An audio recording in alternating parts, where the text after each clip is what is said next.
ETV Mallemala ఎంతో మందికి ఉపాధిని ఇస్తోంది. ఇందులోని కార్యక్రమాల ద్వారానే చాలా మంది వర్ధమాన నటీనటులు వెలుగులోకి వచ్చారు. ఇప్పటికీ వస్తూనే ఉన్నారు. సుడిగాలి సుధీర్ నుంచి గెటప్ సీను, రామ్ ప్రసాద్, హైపరాది వరకు ఇండస్ట్రీలో ముద్ర వేశారు. సుధీర్ హీరోగాను చేస్తున్నారు. వీరే కాదు, ఈటీవీ 2లో ప్రసారమైన పటాస్ ప్రోగ్రాం ద్వారానే నేటి ఫైమా, శ్రీముఖి, యాదమరాజు, సద్దాం సహా ఎంతో మంది కొత్త కమెడియన్లు పుట్టుకొచ్చారు. ఈటీవీ వీరికి బాటలు వేయగా మిగతా ఛానల్స్ వారిని అందిపుచ్చుకొని మరింత పాపులారిటీని తీసుకొచ్చాయి. ఈటీవీ ప్లస్ ఛానల్లో ప్రసారమైన పటాస్ షోలో ఒక స్టూడెంట్ పార్టిసిపేట్ గా చేసిన యాదమరాజు అనంతరం ఒక డైలాగ్ బాగా చెప్పడం, అది పేలడంతో అతడికి కమెడియన్ గా అవకాశం ఇచ్చింది మల్లెమాల టీం. ఈ క్రమంలోనే స్కిట్లు, కామెడీ టైమింగ్లతో ప్రేక్షకులను కడుపుబ్బ నవ్వించాడు. అలా పటాస్ అతడికి లైఫ్ ఇచ్చింది, కమెడియన్ గా మార్చింది. ఒకానొక దశలో రాకెట్ రాఘవ లాంటి కమెడియన్స్ ను మించి కామెడీ చేస్తూ యాదమరాజు ఫేమస్ అయ్యారు. అతడి నాటు తెలంగాణ యాస భాషకు అందరూ నవ్వుకొని పాపులర్ అయ్యాడు. ప్రేక్షకులను తన గెటప్లతో నవ్వించడంలో యాదమరాజు ఆరితేరారు. అయితే అందరినీ ఎంతగానో నవ్వించే యాదమరాజు జీవితంలో అంతులేని విషాదం ఉంది. అతడి ప్రేమ కథ వింటే ఎవరైనా సరే కన్నీళ్లు పెట్టక మానరు. యాదమరాజు ఇంటర్మీడియట్ చదువుతున్న రోజుల్లోనే తన తరగతి గదిలోనే చదువుతున్న క్లాస్మేట్ ఒక అమ్మాయితో పీకలోతు ప్రేమలో మునిగిపోయాడట. 1 సంవత్సరం పాటు వీరి ప్రేమ సాగింది. ఒకరినొకరు బాగా అర్థం చేసుకున్నారు. ఎలాగైనా సరే పెళ్లి చేసుకోవాలని భావించారు. కానీ కొంతకాలానికి వీరి ప్రేమ విషయం ఇంట్లో తెలిసిందే.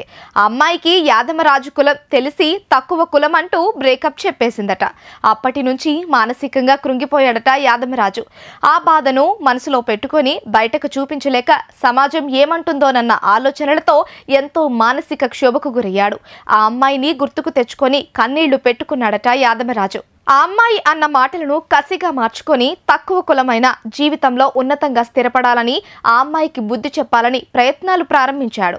ఈ క్రమంలోనే పటాస్లో క్లిక్ అయ్యి జబర్దస్త్ సహా మా టీవీ కామెడీ స్టార్స్ లో మెరిసి కమెడియన్ గా ఎదిగాడు. మంచి ఫేమ్ దక్కించుకున్నాడు. గుర్తింపు వచ్చిన తర్వాత తనకు ఎవరైనా ప్రపోజ్ చేస్తారు, లవ్ చేస్తారు. అదే జరిగింది. కానీ యాదమరాజు మాత్రం తన కెరియర్ కోసం ప్రేమ ప్రతిపాదనలు తిరస్కరించాడు. కానీ ఎట్టకేలకు స్టెల్లా అనే అమ్మాయితో పరిచయం ప్రేమగా మారింది.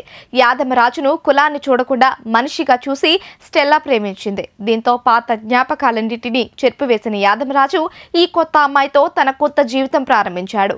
వీరిద్దరూ కలిసి ఒక యూట్యూబ్ ఛానల్ కూడా నడిపిస్తూ కామెడీ వీడియోలు చేస్తూ ప్రేక్షకులను కడుపుబ్బ నవ్విస్తున్నారు. ఇక కామెడీ స్టార్స్ షోలోనూ యాదమరాజు పాల్గొంటూ వినోదం పంచుతున్నాడు. హైదరాబాద్ కు వచ్చి తను కెరియర్ లో ఎదిగే సమయంలో తనకు వెన్నంటి ఉన్న స్టెల్లానే పెళ్లి చేసుకోవాలని యాదమరాజు డిసైడ్ అయ్యాడు. నిన్న ఉదయం ఆమెతో హైదరాబాద్ లో నిశ్చితార్థం కూడా చేసుకున్నాడు. అందుకు సంబంధించిన ఫోటోలు తాజాగా వైరల్ అవుతున్నాయి. ఏదైనా మొదట్లో ఇంటర్లో ప్రేమ విఫలమై డిప్రెషన్ లోకి వెళ్లి ఆ అమ్మాయి అన్న ఒక్క పదంతో తనేంటో నిరూపించుకోవాలని కష్టపడ్డాడు యాదమరాజు. అనుకున్నది సాధించాడు. కమెడియన్ గా ఎదిగాడు. మరో అమ్మాయి మనసు గెలిచి పెళ్లికి రెడీ అయ్యాడు. స్టెల్లాతో కొత్త జీవితాన్ని ప్రారంభించాడు. కెరియర్లో జీవితంలో సెటిల్ అయి సినిమాల్లోనూ నటిస్తూ యాదమరాజు తిరుగు లేకుండా దూసుకెళ్తున్నాడు.